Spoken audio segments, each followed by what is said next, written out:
The defense headquarters announced that in the past 2 weeks, armed forces have killed terrorists in different operations. Hi, welcome to what's happening this at the top 10 stories. At number 1, the defense headquarters said troops operating in the northeast and northwest have neutralized 40 terrorists and arrested 25 of them, while 8 logistics suppliers were apprehended in 2 weeks. Also, 131 civilians were rescued. The Director of Defense Media Operations, Major General Musa Damadami, revealed this at a press briefing in Abuja. He added that 510 Boko Haram Islamic State of West Africa Province terrorists and members of their families surrendered to troops at different locations. At number 2, the House of Representatives has asked the Independent National Electoral Commission to remove dead and non-existing people from the voters' register after a motion was brought forward by Leke Agbejide. Agbejide claimed that there were still names of people who had passed away in the register, as well as millions of fictitious voters. The House resolved that INEC should create a way for families to report the death of the voters so that they can be removed from the register.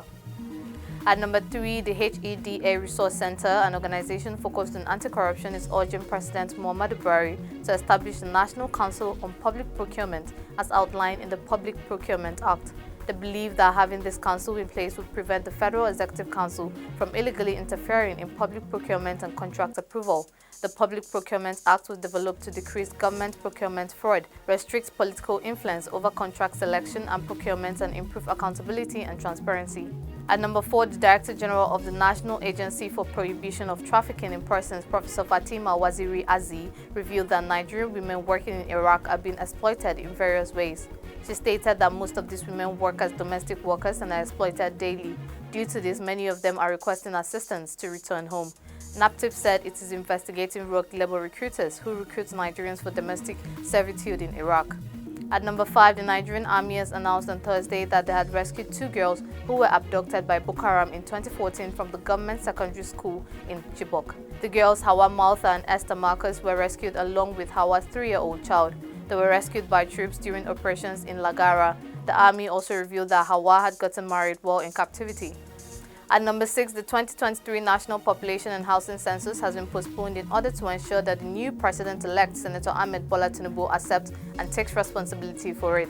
Chairman of the National Population Commission, Malam Nasiru Isa Kwara, disclosed this during an advocacy visit to Governor Abdul Rahman Abdulaziz. According to him, MPC has democratized all local government areas in the country for the first digital census using GPS and satellite technology, with all houses physically marked except for migrant farmers and mentally challenged citizens. At number 7, the NSCDC in Zamfara has seized 75 drums of calcium chlorate, a water treatment chemical that was suspected to have been taken from the state's water board. The drums were being transported to Kanu when they were intercepted. The NSCDC Commandant Mohammed Muazu stated that preliminary investigations suggested that the chemical belonged to the Zamfara Water Board.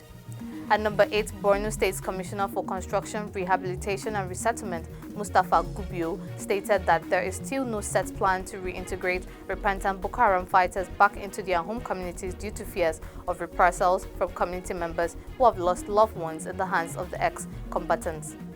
It was gathered that the government and the United Nations Development Programme are currently working on a solution, but no exact number of repentant fighters can be determined immediately.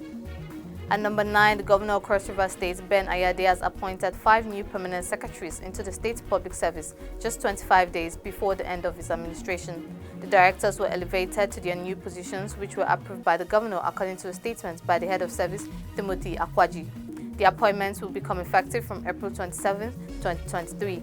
Finally, at number 10, Bola Tinubu, the President-elect, promised to promote unity and fairness in Nigeria during his visit to the Magistrate Court Complex in Port Harcourt. The complex was built by the state governor, Nyesom Wike. Tinubu stated that his visit was to fulfill his campaign promise and that he plans to keep all promises made to Nigerians when he becomes president. Today ends Tinubu's 2-day visit to Rivers State. That's all for today. See you next time on What's Happening.